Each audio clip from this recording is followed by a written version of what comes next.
నాన్న లేడు, చనిపోయాడు. అమ్మ ఓ ప్రైవేట్ ఆసుపత్రిలో పనిచేస్తుంది. నెలకు 2000 వస్తాయి, సరిపోవు. చదువుకోవాలనుంది. షర్మిలక్క సాయం చేస్తుందని వచ్చాం. ఆ చిన్నారుల బాధను వినండి. క్లాస్ చదువుతున్నా మా నాన్న చనిపోయినాడు. మా మమ్మీ ప్రైవేట్ హాస్పిటల్లో జాబ్ చేస్తుంది. నెలకు 2000 జీతం వస్తుంది. మనం చదివడానికి చాలా కష్టపడుతుంది. ముగ్గురున్నా నాకు హాస్టల్లో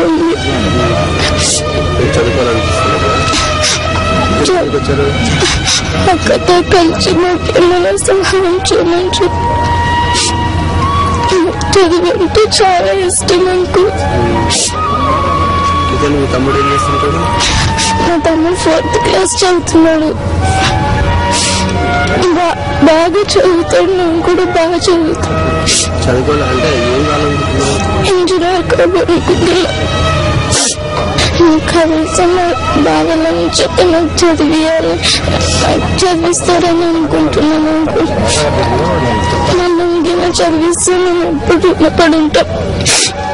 షర్మిల ఇలా బయటకు రావడంతోనే ఎదురుగా ఉన్న చిన్నారులను చూసి విషయం తెలుసుకున్నారు. బాధపడొద్దని ఓదార్చారు. చదువుకోవడానికి సాయం చేస్తానన్నారు.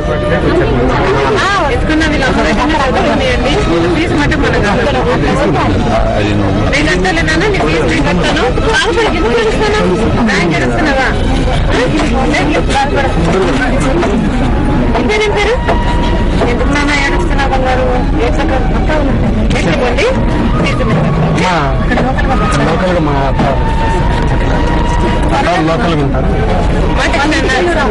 మాది బాధ్యత.